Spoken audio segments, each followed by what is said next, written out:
क्योंकि हम ये मानते हैं कि जब तक भारत का बच्चा बच्चा इस इतिहास को नहीं जानेगा, जो इतिहास को नहीं जानते उनको वर्तमान तो होता है लेकिन उनको भविष्य नहीं होता।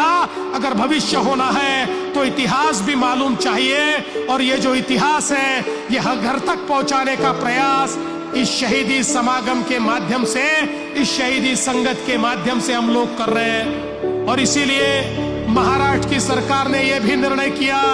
कि हम लोग हमारे इतिहास के पन्नों में फिर एक बार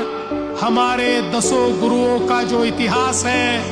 उनकी शहादत का जो इतिहास है, उनके विचारों की जो विरासत है, उनकी वीरता का जो